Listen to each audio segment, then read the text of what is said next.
বন্ধুরা, তোমরা যারা আমার রিসেন্ট ব্লগ দেখেছো তারা হয়তো দেখে থাকবে যে আমি দুদিনের জন্য ছুটি কাটাতে গিয়েছিলাম দার্জিলিংয়ে, এবং সেখানে গিয়ে আমি বাইক ভাড়া নিয়ে পুরো পাহাড় ঘুরেছি। এবার পাহাড়ে বাইক চালাতে কার না ভালো লাগে। তোমাদের হয়তো কেউ থেকে থাকবে যারা পাহাড়ে বাইক নিয়ে ঘুরতে চাও, তো তাদের জন্য আজকের এই ভিডিওটা। আজকের এই ভিডিওতে তোমাদের আমি বলবো যে তোমরা কিভাবে পাহাড়ে গিয়ে বাইক নিয়ে ঘুরতে পারবে। হ্যাঁ, তার জন্য তোমাদেরকে বাড়ি থেকে বাইক নিয়ে যাওয়ার কোনো দরকার নেই। তোমরা ডাইরেক্ট এখান থেকে শিলিগুড়ি চলে যাবে, শিলিগুড়ি থেকে বাইক রেন্ট করে নিয়ে পাহাড়ে ঘুরে আবার বাইক সেখানে জমা দিয়ে বাড়ি চলে আসতে পারবে। প্রথমে বলে দিই, আজকের এই ভিডিওতে কিন্তু কোনো রকম কোনো স্পন্সর ভিডিও না বা কোনো পেড রিভিউ নয়। আমার পার্সোনালি ওনাদের এই পরিষেবাটা খুবই ভালো লেগেছে, যেই কারণে আমি এটা তোমাদের সামনে আজকে তুলে ধরছি। তো আমরা কি করেছিলাম, আমরা বাড়ি থেকে ট্রেনে করে চলে গিয়েছিলাম এনজিপিতে নেমে আমরা ওইখান থেকে টোটোয় করে গিয়েছিলাম বাইক বালে ভাইয়া। এটা একটা অর্গানাইজেশন। এরা কি করে, এরা বাইক ভাড়া দেয় যাতে তোমরা সেই বাইক নিয়ে পাহাড়ে ঘুরে ফিরে আসতে পারো। তো এইবার চলো আমরা সেই বাইক ওয়ালে ভাইয়ের কাছে গিয়ে শুনি যে তারা কিভাবে বাইক ভাড়া দেয়, কি কি প্রসেস হয়, কি কি টার্মস অ্যান্ড কন্ডিশন আমাদের ফলো করতে হয়, সেগুলো আমরা এই বাইক ওয়ালে ভাইয়া যে রাম ভাইয়া আছে তার মুখ থেকে শুনে নিই। তো আমরা এখান থেকে বাইক নিয়ে নিয়েছি, আর ছোট্ট একটু কিছু জিজ্ঞাসা করবো। দাদা একটুখানি কথা বলবো, 2 মিনিট? হ্যাঁ, বলে দিও।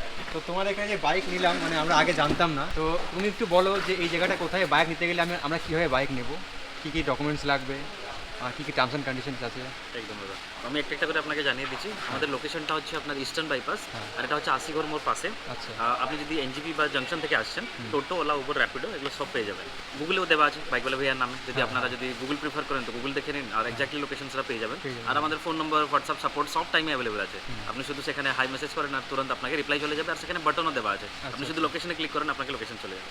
তো আর যদি কেউ দিনে দিনে বুক করতে চাই তাহলে পরে সেটা সম্ভব? ডেফিনেটলি আপনি যদি সাপোজ এসে এখান থেকে বুকিং করবেন, ডেফিনেটলি পসিবল। আপনি যদি আগের থেকে বুকিং করবেন, তার জন্য দুইটা প্রসেস আছে, একটা হচ্ছে অফলাইন, একটা হচ্ছে অনলাইন। আপনি যদি অফলাইন প্রিফার করেন তাহলে ফোন করে নিন সেম নম্বরে 7602815008, আর না হলে আমাকে সেই নম্বরে হোয়াটসঅ্যাপ করে দিন। তো আপনাকে স্টেপ বাই স্টেপ জানিয়ে দেওয়া হবে যে এক্স্যাক্টলি আপনি পিক আপ ডেট শেয়ার করুন, ড্রপ ডেট শেয়ার করুন, আপনাকে লিস্ট পাঠানো যাবে, আপনি সেখান থেকে চুজ করবেন। এটা হচ্ছে অফলাইন প্রসেস, যারা অনলাইনে পছন্দ করেন না। আর সাপোজ যদি আপনি অনলাইনে পছন্দ করেন, প্রিফার করেন, তাহলে ডেফিনেটলি আপনারা চলে যান সিধা আমাদের ওয়েবসাইটে bikewalavia.com। তো আপনি সেখানে এক্স্যাক্টলি লাইভ ইনভেন্টরি পেয়ে যাবেন। মানে যারা যেরকম এখানে ওয়েবসাইট অনেকগুলো আছে, যেখানে আপনি শুধু ইনফরমেশন পাচ্ছেন কিন্তু বুকিং করতে পারবেন না। আপনার বুকিংয়ের জন্য ফোন করতে লাগবে, ওয়েটিং করতে লাগবে, ইনফরমেশন।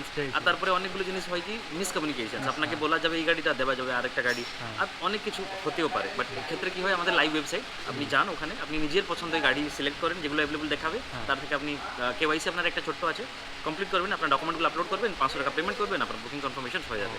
আর ইমিডিয়েটলি ইনস্ট্যান্টলি আপনাকে হোয়াটসঅ্যাপ, আপনাদের মেসেজ আর ইমেল কনফার্মেশন চলে যাবে। এইভাবে বুকিং কনফার্মেশনটা হয়। গাড়ির ভাড়া মানে স্কুটির কেমন ভাড়া আর বাইকের কেমন ভাড়া? আমি যদি ইন শর্ট বলি, বাকি আপনার আই থিঙ্ক আপনি শো করে দিবেন, এটা ভালো হবে কাস্টমারের জন্য। স্কুটি হচ্ছে আপনার 125 সিসি 750 করে, 750 পার দিন, প্রতিদিন 24 আওয়ার্সের জন্য। আর এটা হচ্ছে আপনি ইয়ার মধ্যে 5-6টা মডেল আছে। আপনি দেখুন, এন্টর্ক আছে, বর্গম্যান আছে, গ্রাজিয়া আছে, রেড জেডার আছে, এক্সেস আছে, এগুলো সব পেয়ে যাবেন 750-তে। যদি আপনি স্ট্যান্ডার্ড বাইক, যদি বাইকের মধ্যে দেখবেন দুইটা ক্যাটাগরি আছে, একটা স্ট্যান্ডার্ড ক্যাটাগরি, একটা হচ্ছে প্রিমিয়াম ক্যাটাগরি। স্ট্যান্ডার্ড ক্যাটাগরির প্রাইসটা হচ্ছে 1000 থেকে 1200, আর প্রিমিয়াম ক্যাটাগরির টাকা মানে প্রাইসটা হবে 1300 থেকে 1600। আর যদি আমি মডেলগুলো বলে দিই শর্টে, তাহলে স্ট্যান্ডার্ডের মধ্যে আপনি পেয়ে যাবেন Rider, Apache 160, Apache 200, NS Pulsar, Pulsar 220, Avenger 160 আর অ্যাভেঞ্জার 220 ক্রুজ, এগুলো সব পেয়ে যাবেন আপনি স্ট্যান্ডার্ডের মধ্যে। আর যদি কেউ যদি প্রিমিয়াম পছন্দ করে, তাহলে রয়্যাল এনফিল্ডের মোটামুটি সব মডেল আছে, starting from classic, signal, Thunderbird, Meteor, Hunter, Himalayan, আর তাছাড়া KTM, এক্সপালস আর জাভা পেরো, এগুলো সব পেয়ে যাবেন। এখানে দেখছি অনেক প্রকার বাইক এখানে আছে, মানে অনেক কালেকশন আছে। আর আপনি শুধু খালি ড্রাইভিং লাইসেন্স, আধার কার্ড আর পাসপোর্ট সাইজ ফটো নিয়ে আসবেন। এইটুকু হচ্ছে লাগবে আপনার ডকুমেন্টেশনের মধ্যে। একটা সিকিউরিটি ডিপোজিট থাকে, বাইকের জন্য 3000, স্কুটির জন্য 2000, ফুলি রিফান্ডেবল যদি বাইকের কিছু হার্ম না হয় বা ড্যামেজেস না হয়, আর 100 টাকা অথরাইজেশন। এইটুকু শুধু খেয়াল রাখবেন, আর বাকি আপনি নিয়ে যান। ধন্যবাদ ভাইয়া, অনেক অনেক ভালো লাগলো। মানে এটা খুব ভালো, যারা আর কি বাইক নিয়ে পাহাড়ে রাইড করতে চাও তারা মানে সেই কলকাতা থেকে বাইক রাইড করে আসার দরকার নেই, এখান থেকে বাইক নিয়ে ডাইরেক্ট পাহাড়ে ঘুরতে যেতে পারো। তো অনেক ভালো লাগলো, আমরা ঘুরে আসি, আশা করি আরও ভালো লাগবে। একদম দাদা। তো বন্ধুরা, আশা করি তোমরা সবাই বুঝতে পারলে যে একটা বাইক ভাড়া করতে গেলে ওখানে কি কি লাগে। আমি সত্যি বলছি যে মানে এই পরিষেবাটা যে আগে ছিল আমি জানতাম না, আমি রিসেন্ট জানতে পেরেছি।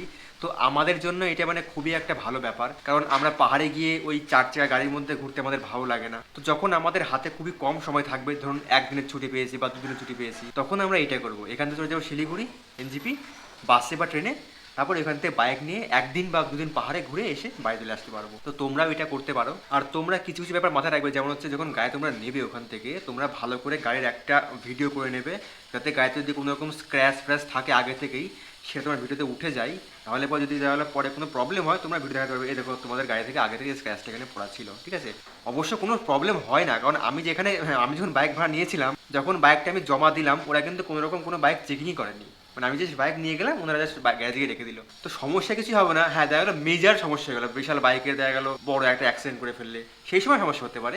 হালকা ফুলকা স্ক্র্যাচ প্যাচ ওটা ওরা দেখে না। আর যা যা টার্মস অ্যান্ড কন্ডিশন সেগুলো তারা বললোই। তো ব্যাস আর কি, যখনই তোমরা 2-1 দিনের ছুটি পাবে বাড়ি থেকে বেরিয়ে যাও, শিলিগুড়ি গিয়ে ওইখানে বাইক ভাড়া করে পাহাড়ে ঘুরে আসতে পারো। বাইক বলে ভাই আর নাম্বার ডিটেলস আমি ডিসক্রিপশন বক্সে দিয়ে দিচ্ছি, তোমরা ওখান থেকে কন্ট্যাক্ট করে নিতে পারো। তো বন্ধুরা, এই ছিল আজকের ছোট্ট একটা ভিডিও। আশা করি তোমাদের এই ভিডিওটা ভালো লেগেছে। আর যারা এখনো পর্যন্ত আমার প্রিভিয়াস ব্লগও দেখোনি, যে আমি বাইক নিয়ে পাহাড়ে কোথায় কোথায় ঘুরলাম, কী কী দৃশ্য দেখলাম এবং কেমন মজা হলো, খুবই মজা হয়েছে, তো সেই ভিডিওগুলো তোমরা যারা এখন দেখোনি তোমরা অবশ্যই গিয়ে দেখো। তো চলো আজকের জন্য এই পর্যন্তই, টাটা।